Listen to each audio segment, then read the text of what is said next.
Good morning. This is Deacon Bill with Christ Church Episcopal in Tulsa, Oklahoma.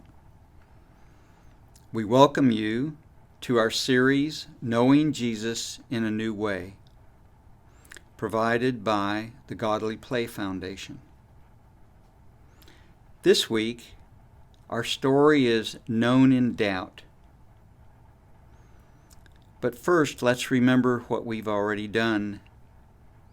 In week 1, we talked about the three Marys coming to the empty tomb. Last week, we talked about Jesus breaking bread with two of his disciples and walking along the road of Emmaus. This week, we're going to continue talking about the season of Easter and getting to know Jesus in a new way. Remember, the season of Easter extends the experience of Easter Sunday for 6 weeks, but it also helps to prepare for the coming of the mystery of Pentecost. This period is a transition between Jesus' earthly ministry and the coming of the Holy Spirit. James also provided input into his relationship with Jesus. He is only the second person Paul specifically named as a participant in this experience, in addition to Paul, at least the least of the apostles.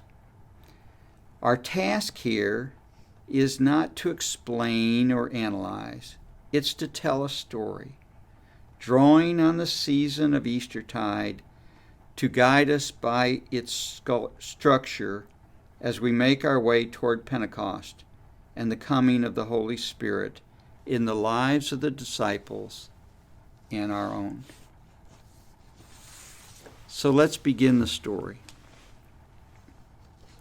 On the third Sunday in the season of Easter, we remember how one night it was dark in Jerusalem when the disciples gathered in a room with all the doors shut. They were afraid that the soldiers would come and take them, like they had taken Jesus. Someone said, "Peace be with you." And they looked, and it was he. At first they thought it was a ghost, but then he talked with them. They saw his wounds. He ate a piece of fish and opened the scriptures as he had on the road in Emmaus. Finally, he said again, "Peace be with you," and was gone. Thomas had been away that night. When they told him the next day what happened, he did not believe him. He had doubt in his bones.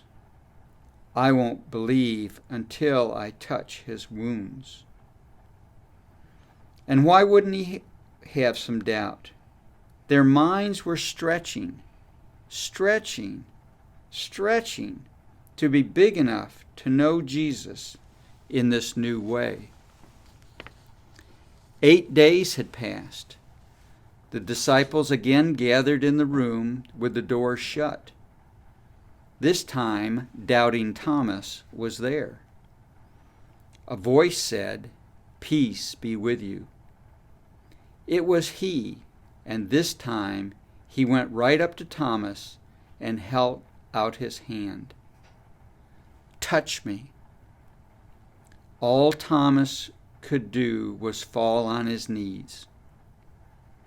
He stated, "My Lord and my God." Jesus looked at him for a long time. "Do you believe because you have seen me?" Then he slowly looked around the whole circle of disciples and said, "Blessed are those who have not seen and yet believe."